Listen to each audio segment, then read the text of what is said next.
Leadership can make the difference between a golden age and a Great Depression. I'm not trying to be dramatic. I'm actually being literal. It's why I keep a copy of Andrew Mellon, the Treasury Secretary in the 1920s, sitting right over my shoulder. When you study that era, you realize something uncomfortable. Policy choices are not background noise. They're the steering wheel. And today, we got a steering wheel moment.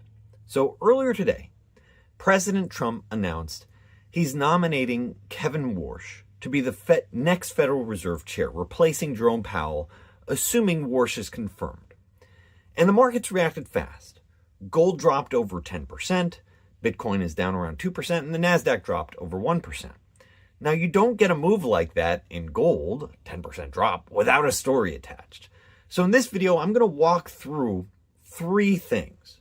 First, we're going to talk about who Kevin Warsh is and why investors should care. Second, what he's been saying publicly about monetary policy, especially recently. And third, what this implies for different assets and why gold and high multiple stocks could be at risk here. So that higher valuation type of stocks could come under pressure. So let's dive in. First, who is Kevin Warsh? So Kevin Warsh is not a random name pulled out of a hat. He served as a Fed governor from 2006 to 2011, right through the financial crisis.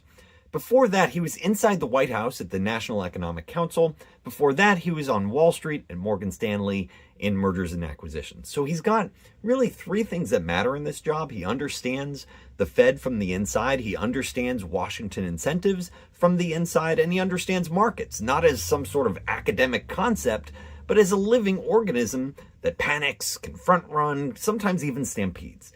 So now here's the part investors really need to internalize. Warsh is a partner at Duquesne Family Office. That's Stanley Druckenmiller's firm, investment firm.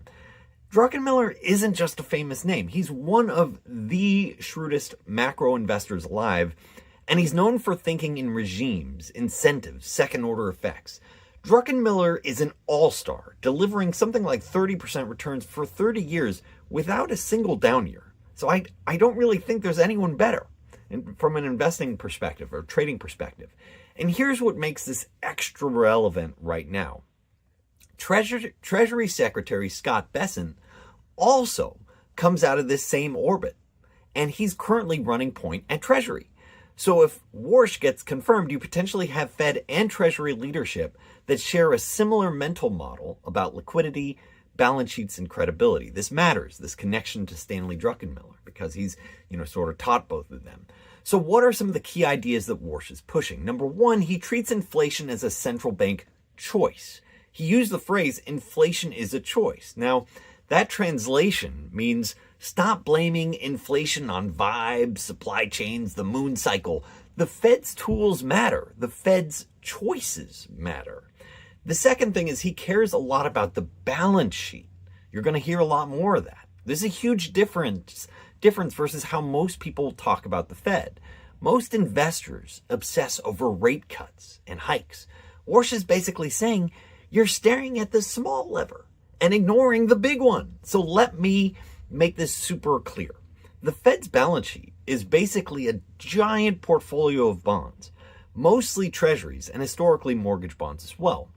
When the Fed buys bonds, it pays by creating bank reserves. That's new money injected into the plumbing of the financial system. So liquidity goes up. When the Fed starts shrinking the balance sheet, it does the opposite. It lets bonds mature without replacing them or sells them.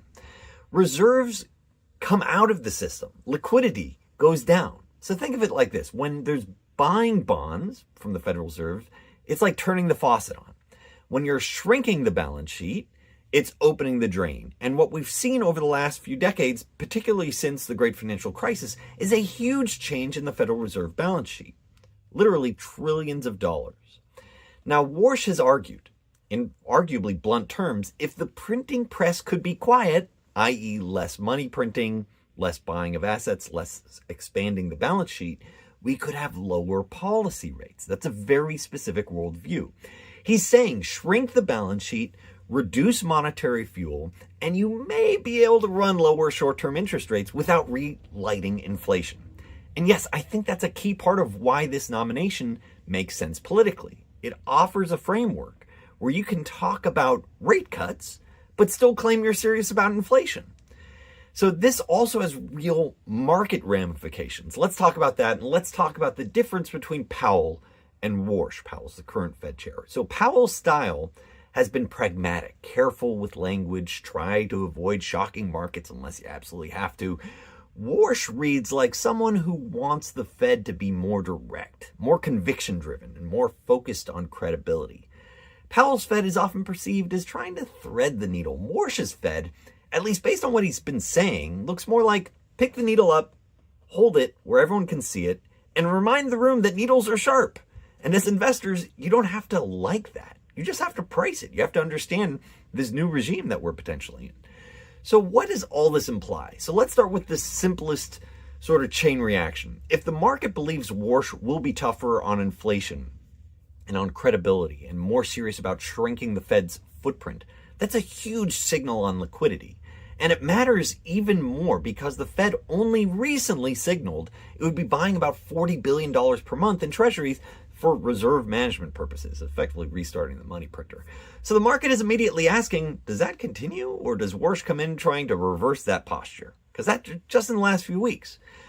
With less liquidity, the dollar tends to strengthen, less money printing, less dollars expected to come into circulation. And gold, which loves abundant liquidity and a falling dollar, gets hit. That's what we're seeing today. Now the bond market, this is the part where it gets super interesting.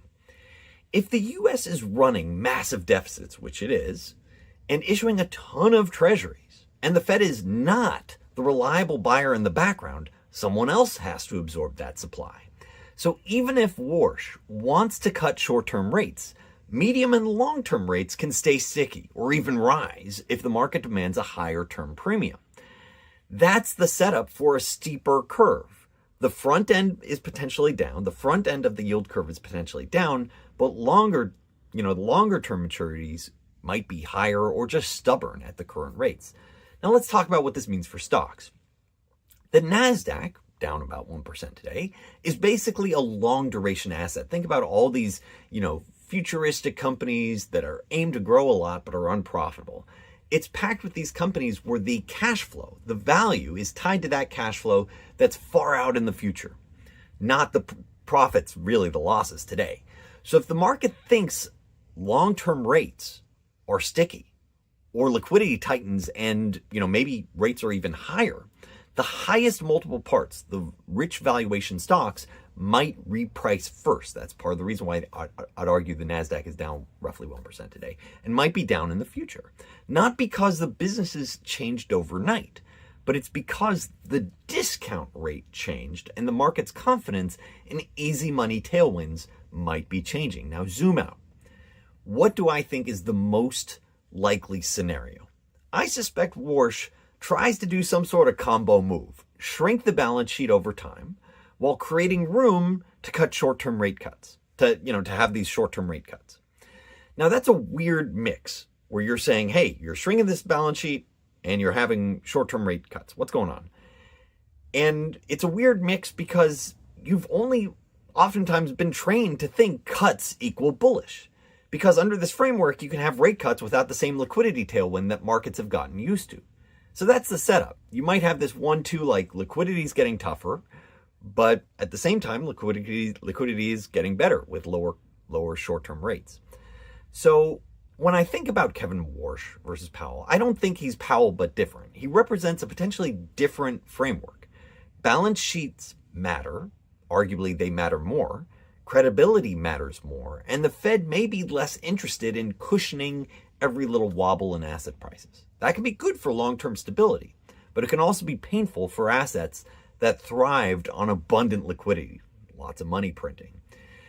And Druckenmiller has said this for years, in one form or another, that liquidity drives asset prices. If the regime shifts towards less liquidity, it changes the game. So what should you watch next as you're thinking about these dynamics? So first, look at the confirmation dynamics. Nomination is not confirmation, and that dance will play out in the next few weeks. Let's see what the Senate does.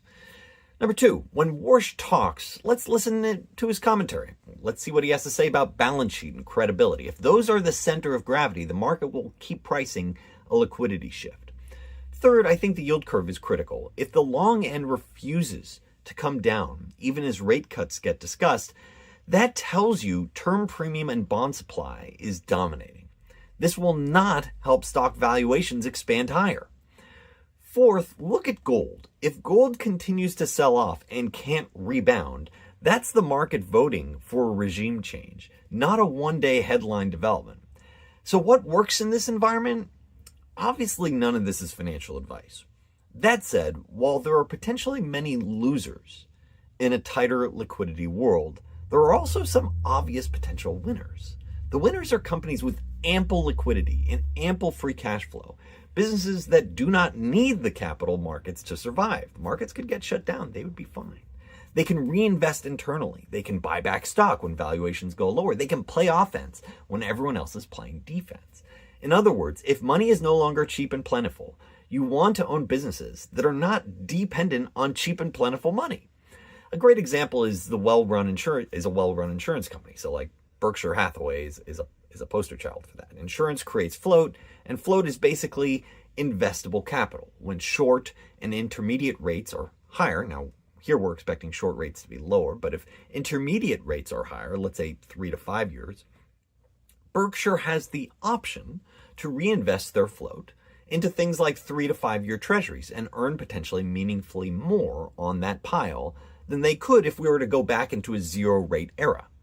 Then if we get a real risk-off moment and assets reprice, they have the flexibility to deploy capital into stocks, deals, or distressed opportunities. So I'm looking for the intelligent capital allocators that can aggressively respond to what might be increased volatility in a lower liquidity regime. So yes, this regime can punish weak balance sheets and speculative duration, so long duration stocks of the unprofitable companies trading at, rich valuation multiples. But it can also supercharge the compounding machines with liquidity, discipline, and reinvestment optionality, where they might have plenty of opportunities in the years ahead. So it's important to recognize this is a new period, new potential Fed chair. I'm definitely excited about this. I think potentially 3 to 5 year Treasury yields could potentially go higher. Maybe this could, do well for those that are looking to invest in those assets, such as some insurance companies, which I talk about with my subscribers at Unrivaled Investing. Anyways, I hope this video has been helpful for you, talking about this, I'd argue, this regime change with Kevin Warsh. Thanks so much for watching Unrivaled Investing.